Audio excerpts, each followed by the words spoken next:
It just happened. 12 hours ago, at exactly midnight Eastern Standard Time, China flipped a switch that's going to change the global silver market forever. The export licensing system went live January 1st, 2026, 12:01 AM Beijing time.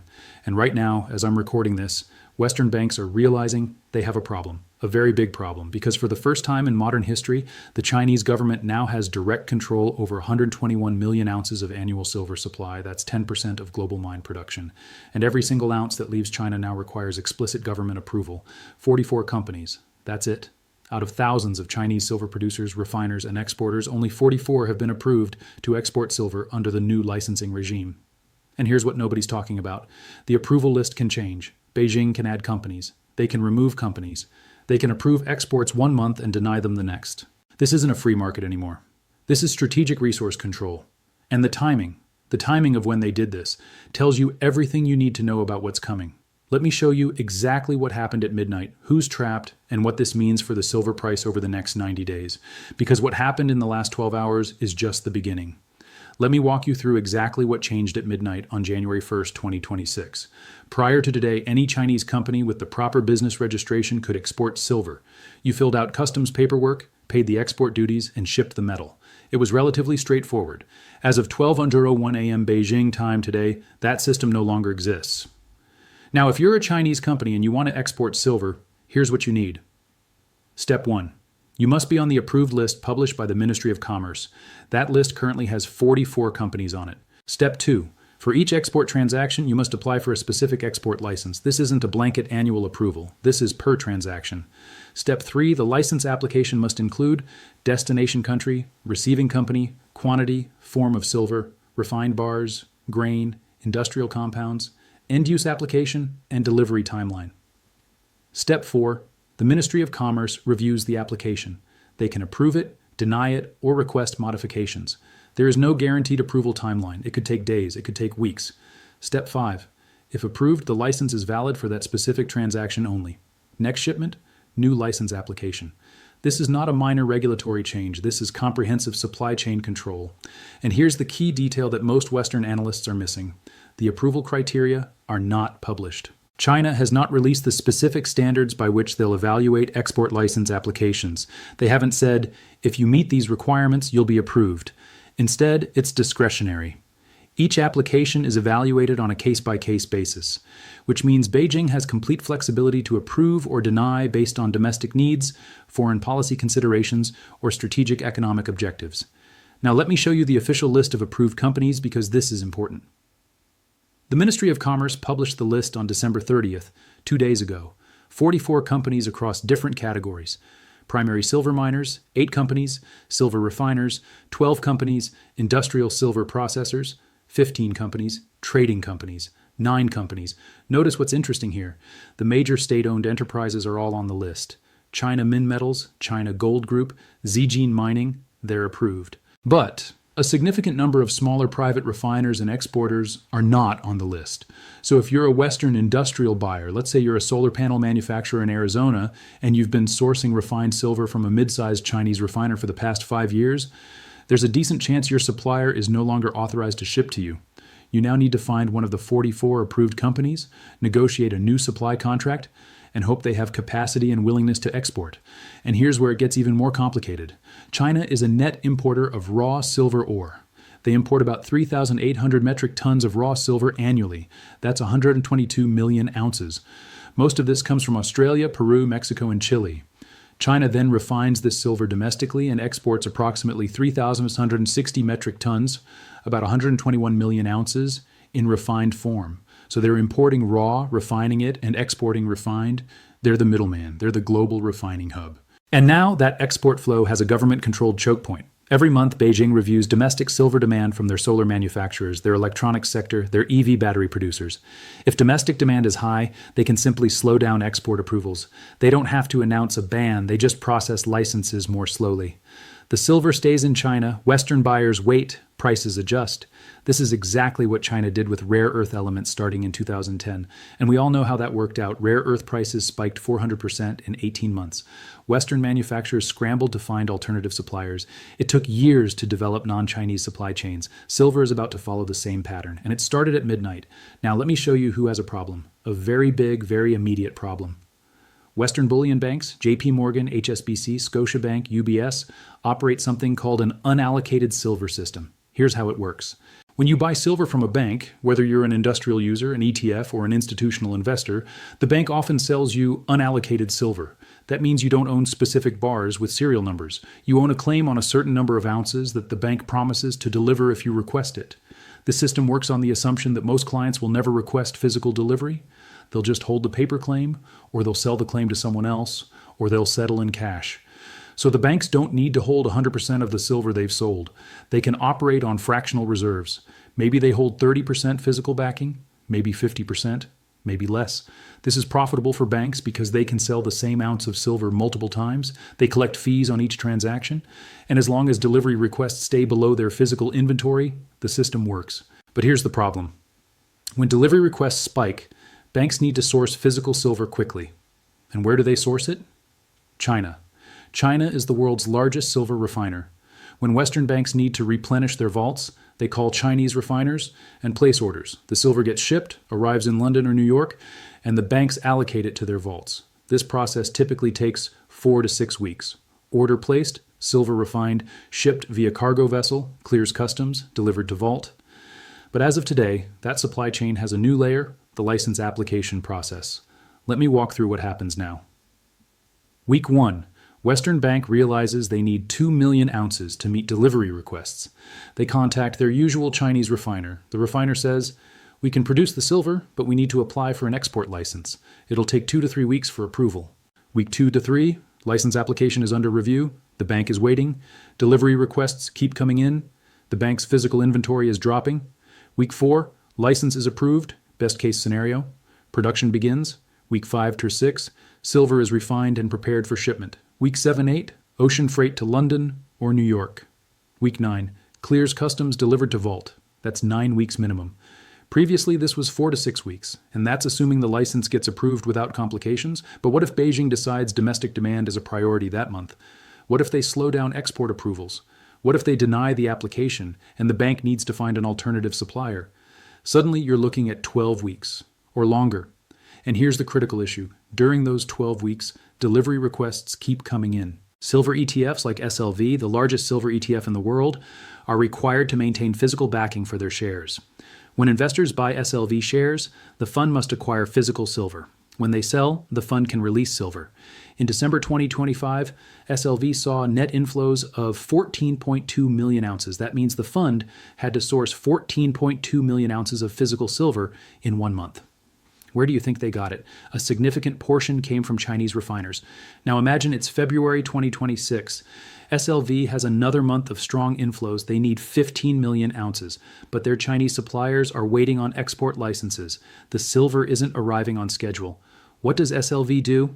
They have 3 options. Option 1, source from non-Chinese refiners. But global refining capacity outside China is about 420 million ounces annually. China refines 650 million ounces. So non-Chinese capacity is already running near full utilization. There's not a lot of spare capacity. Option 2, buy from other holders. They can approach other institutions or vaults and purchase existing bars. But this drives up premiums. If everyone's trying to buy existing supply because new supply is delayed, prices spike. Option 3, suspend share creation temporarily. This is the nuclear option. If they can't source physical silver, they halt new share issuance. When that happens, SLV shares can trade at a premium to NAV, net asset value. And it signals to the market that physical silver is genuinely tight. All 3 scenarios lead to higher prices. But here's where the banks are really trapped. Remember, they operate on fractional reserves. They've sold more silver on paper than they actually hold in physical form. If delivery requests spike, if industrial users get nervous about Chinese export restrictions and decide to take physical delivery now rather than wait, the banks have to source that silver. And their primary source just became unreliable. This is the trap. China didn't ban silver exports. They just added friction. They added delay. They added uncertainty. And in a market that operates on fractional reserves, uncertainty is lethal, because if everyone shows up at the same time asking for their silver, the system breaks. Let's talk about why China did this now, because the timing is not coincidental. China has been planning this for over a year. The first hints came in October 2024 when the Ministry of Commerce announced they were reviewing export controls on strategic minerals. Silver, tungsten, antimony, and rare earths were specifically mentioned. In March 2025, they published draft regulations for public comment. The feedback period ended in May. In August 2025, the final regulations were announced with an implementation date of January 1st, 2026. So this has been in the works. Everyone knew it was coming. The question is, why this specific date? Let me show you what else is happening in January 2026. January 10th, 2026. COMEX silver options expiration. Currently, open interest on silver call options, bets that silver goes up, is at a 5-year high. Specifically, there are 47,000 open contracts at the $80 strike price. That represents 235 million ounces of silver. If silver closes above $80 on January 10th, those call options are in the money. The holders can exercise them and demand physical delivery. January 15th, 2026, first major solar panel shipment deadlines for U.S. projects funded by the Inflation Reduction Act. Many of these projects have delivery contracts that specify penalties if panels aren't delivered on time. Those manufacturers need silver now. January 20th, 2026, U.S. presidential inauguration, political transition period, uncertainty about trade policy, China relations, tariffs. This is when markets are most vulnerable to supply shocks.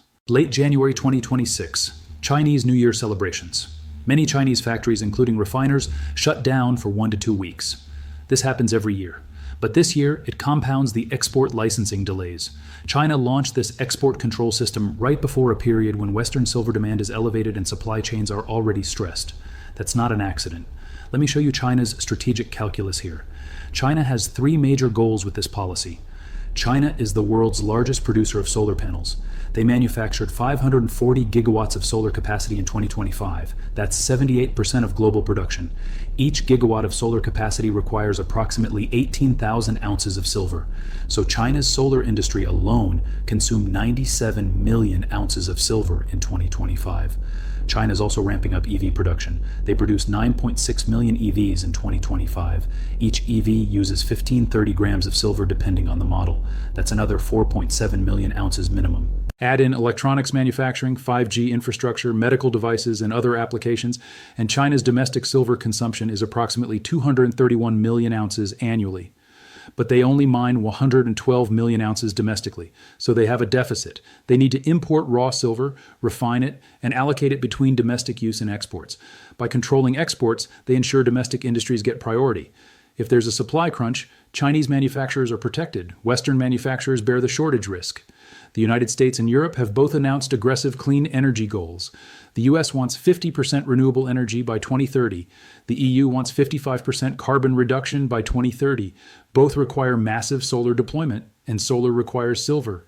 By controlling a significant portion of global refined silver supply, China has leverage over Western energy transition timelines. If they want to slow down Western solar deployment, they just throttle silver exports. They don't have to say that's what they're doing.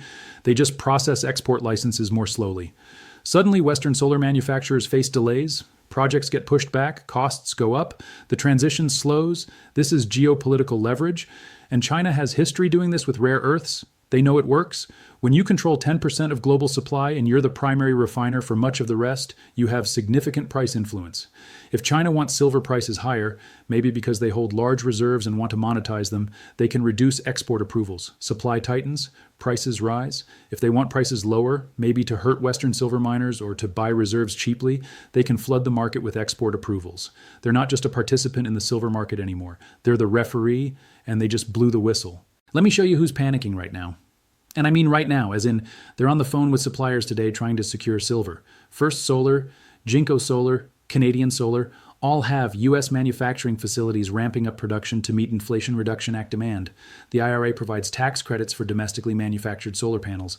But there's a catch. The panels must be delivered and installed by specific deadlines to qualify for the credits.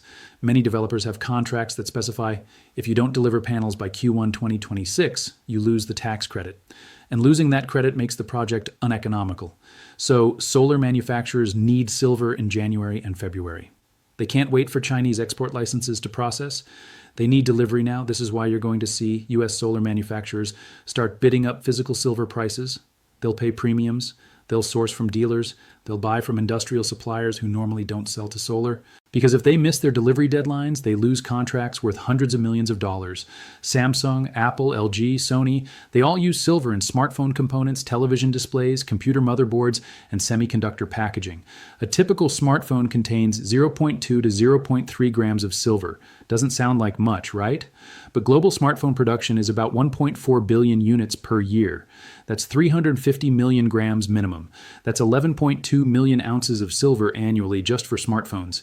Add in computers, tablets, televisions, gaming consoles, and other consumer electronics, and you're looking at 245 million ounces of silver demand from the electronics sector. These manufacturers have just-in-time supply chains. They don't stockpile 6 months of silver inventory. They order it 4 to 6 weeks in advance based on production schedules. If their Chinese silver suppliers now say, we're waiting on export licenses, delivery might be delayed 2 to 3 weeks. That throws off the entire production schedule. Electronics manufacturers are going to start securing alternative silver sources immediately. They can't afford production delays. Electric vehicles use significantly more silver than traditional cars. A traditional internal combustion vehicle uses about 15-30 grams of silver in the electrical system. An EV uses 25-50 grams depending on the design. Some high-end EVs use up to 80 grams. In 2025, global EV production was approximately 16 million units. At an average of 40 grams per vehicle, that's 640 million grams. That's 20.6 million ounces. And EV production is growing 23% year over year. Tesla, GM, Ford, Volkswagen, BYD, they're all scaling up EV production. They've made massive capital investments in new factories. Those factories are scheduled to come online in 2026 and 2027. If silver supply gets disrupted, it doesn't just affect current production, it affects billion-dollar factory expansion plans. Automotive executives are not going to let a 50 per ounce price increase derail a $3 billion factory project. They'll pay the premium. They'll secure long-term supply contracts. They'll buy physical inventory as insurance. This is the one nobody's talking about. Silver is used in military electronics, radar systems, missile guidance systems, jet engine components, and satellite technology. The U.S. Department of Defense has specific requirements for domestic sourcing of critical materials. They can't rely on Chinese supply chains for defense applications. But here's the problem. A significant portion of the refined silver used in U.S. defense contractors' supply chains has been coming from Chinese refiners. Not directly, it goes through intermediaries and gets reprocessed, but the origin is Chinese. If that supply gets restricted, the DoD has a problem.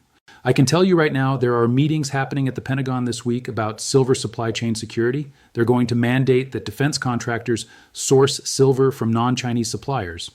And when the U.S. military decides they need to secure a supply chain, price is not the primary concern. Security is. They'll pay whatever it takes to ensure uninterrupted supply.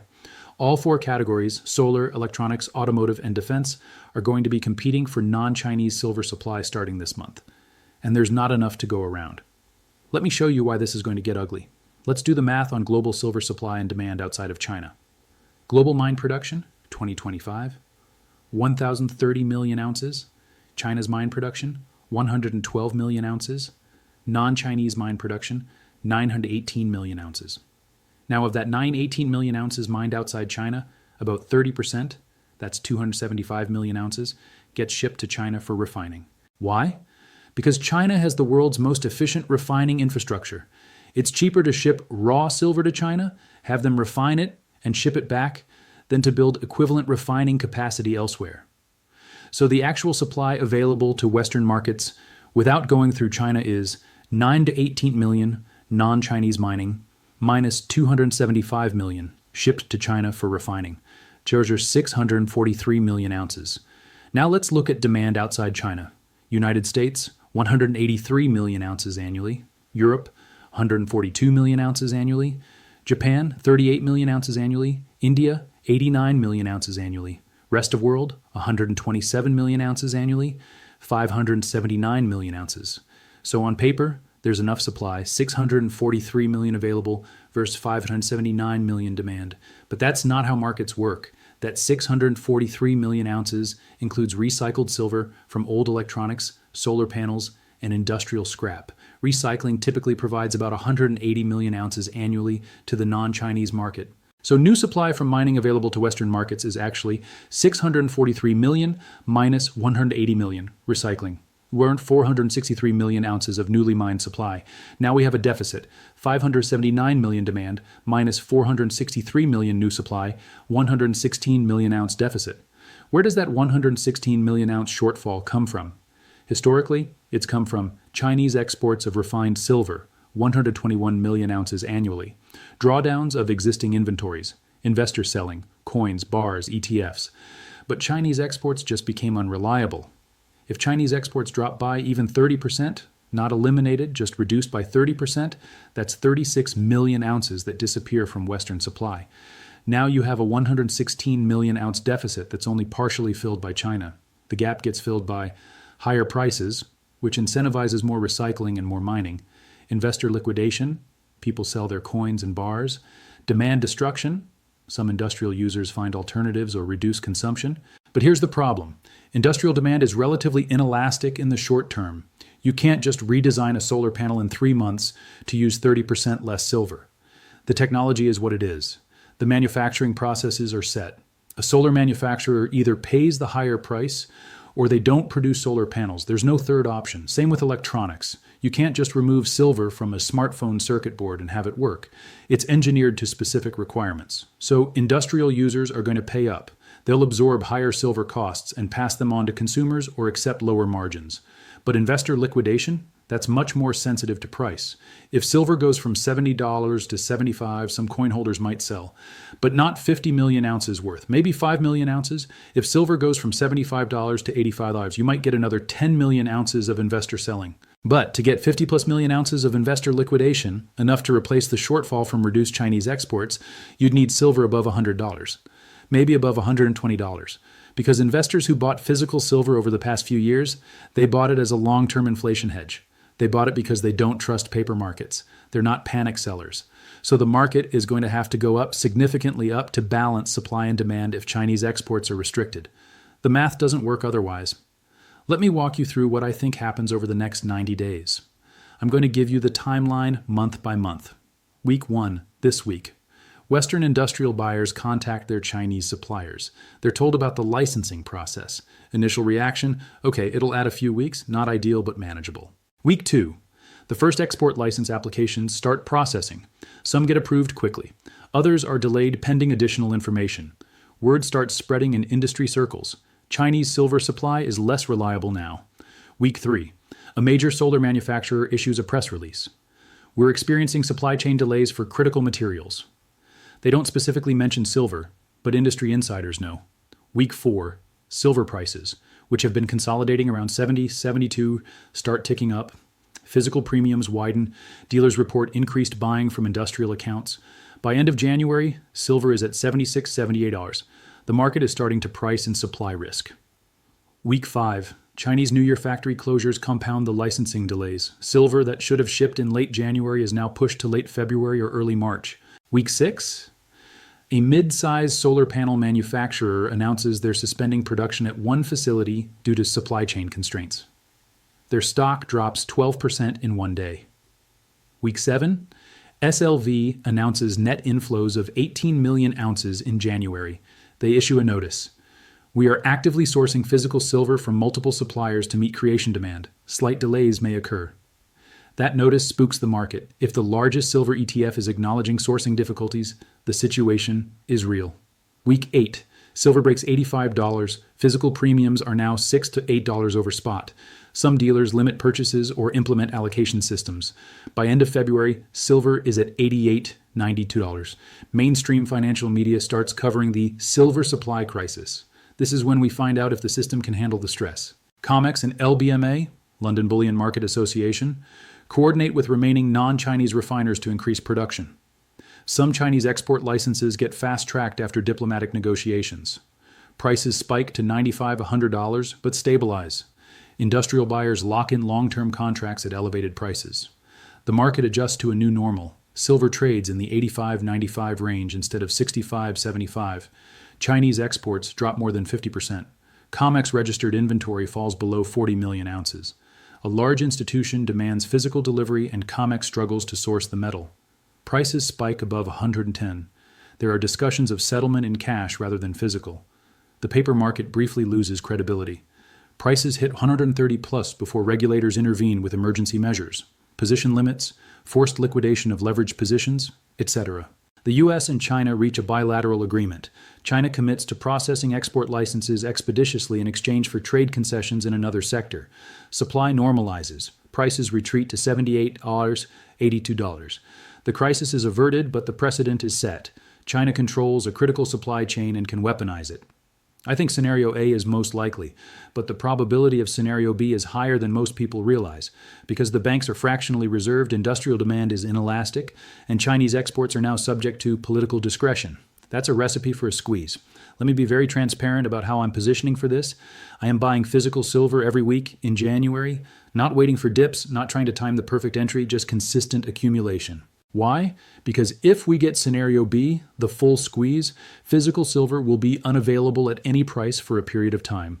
Dealers will be sold out, premiums will be $20, $30 over spot. By the time you realize you want physical, it'll be too late. I'd rather buy at 71, 73 and have it in hand than wait for a dip to $68 that might never come. And then scramble to find supply at 95. I'm focusing on 1 Oz coins, American Silver Eagles, Canadian Maple Leafs, 10 Oz bars from recognized refiners, 100 Oz bars if I can get them near spot. I'm avoiding numismatic coins or collectibles. This is about silver content, not rarity. I'm watching the miners closely, but I haven't bought yet. Here's my strategy. If we get one more flush down, if silver tests 68 to 69, I'm buying a basket of silver miners. Specifically, First Majestic Silver, AG, MAG. Silver, MAG, Pan American Silver, PAS. Fortuna Silver, FSM. Why wait? Because miners are leveraged to the silver price, but they're also leveraged to general market sentiment. If there's a broader stock market correction in January, miners will get hit even if silver is rising.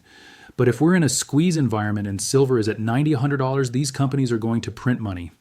Their production costs are $18, $22 per ounce. If they're selling at $95, the margins are incredible. I want to own them, but I want to buy them when sentiment is pessimistic, not after a 40% run-up. I hold some SLV and PSLV, Sprott Physical Silver Trust. I prefer PSLV because it's fully allocated. Every share is backed by specific bars with serial numbers. But SLV has better liquidity. If the thesis is correct and we're heading toward a supply squeeze, both will perform. But PSLV has less counterparty risk. I do not recommend futures for most people. Futures are leveraged, you can get margin calls, and you can lose more than your initial investment. But for experienced traders, if you're going to trade silver futures, do it on the long side with defined risk. Use stop losses. Don't over-leverage. The risk here is that CME could raise margins again. They've done it twice already in December. A margin increase forces liquidation and causes short-term price drops, even if the fundamental thesis is bullish. I'm not shorting silver. I'm not buying puts. I'm not betting on a collapse. Could silver drop to 65? Yes. Could it drop to $60? Possibly, if there's a major liquidation event, or if China floods the market with export approvals to prove the restrictions aren't binding. But the risk-reward on the short side is terrible. If I'm wrong and silver squeezes to 1 in 10, I could lose multiples of my investment. On the long side, if I'm wrong and silver drops to $60, I lose 15-20% on physical holdings. But if I'm right and silver goes to $100, I make 40% plus. That's a favorable risk-reward ratio. This is personal and depends on your financial situation, but here's my framework. Physical silver, 5-15% of investable assets. This is insurance plus asymmetric upside. You can hold it long-term without worrying about daily price swings. Silver miners, 2-5% of investable assets. This is higher risk, but higher potential return. Only invest what you're comfortable losing. Silver ETFs, 3-8% of investable assets. More liquid than physical, easier to trade, but counterparty risk exists. Total silver exposure, 10-28% depending on conviction level and risk tolerance. I'm currently at about 18% total silver exposure. If we get a significant dip, I'll increase to 25%. If we squeeze above $100, I'll start scaling out of ETFs and miners, but hold the physical long term. Let me zoom out for a moment because this isn't just about silver. This is about a fundamental shift in how global commodity markets are going to work over the next decade. China has now demonstrated that they're willing to use export controls as a strategic tool for rare earth elements, started 2010, gallium and germanium 2023, tungsten and antimony 2025, silver 2026. Notice the pattern? They start with materials that are critical to high-tech industries but not widely known to the general public. Rare earths, used in magnets for wind turbines, EVs, military jets. Most people don't know what neodymium is, but it's essential. Gallium and germanium, used in semiconductors and fiber optics. Again, obscure to the public but critical for technology.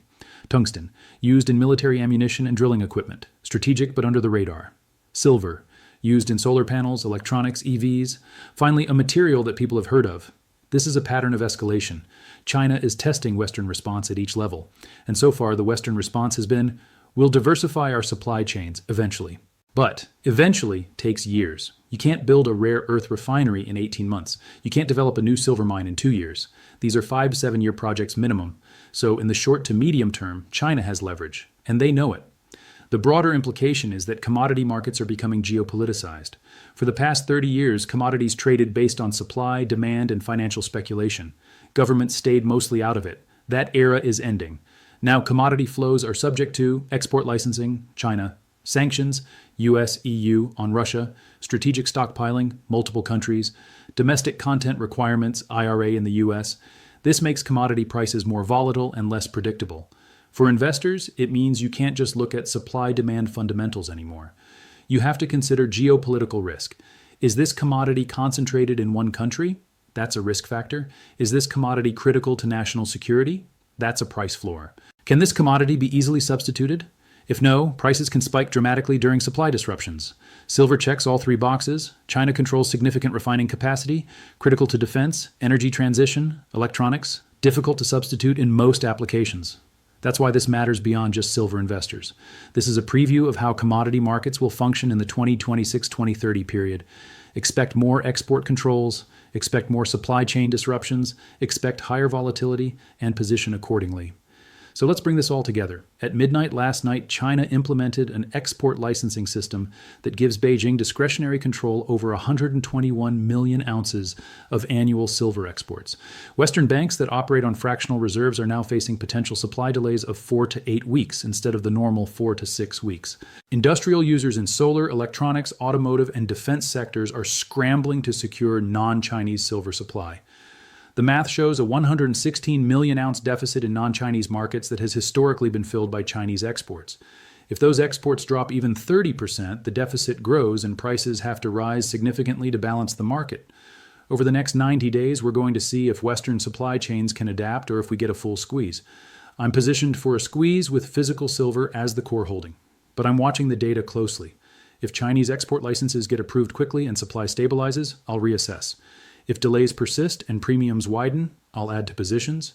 But here's the key. The control mechanism is now in place. Even if China doesn't weaponize it this year, they can weaponize it anytime they choose. That's a permanent risk premium that will be priced into silver going forward. The days of $18 silver are over. The days of $25 silver are probably over. We're in a new range, $70, $100 with potential spikes above $100 during supply stress. And it all started at midnight on January 1st, 2026. Western banks are trapped, industrial users are nervous, and the silver market is about to find out what happens when China controls a critical supply chain. If this video helped you understand what changed at midnight and why it matters, hit that like button right now. And if you want daily updates as this situation unfolds, because it's going to unfold fast over the next 30 days, subscribe and turn on all notifications. Tomorrow, I'm releasing a follow-up.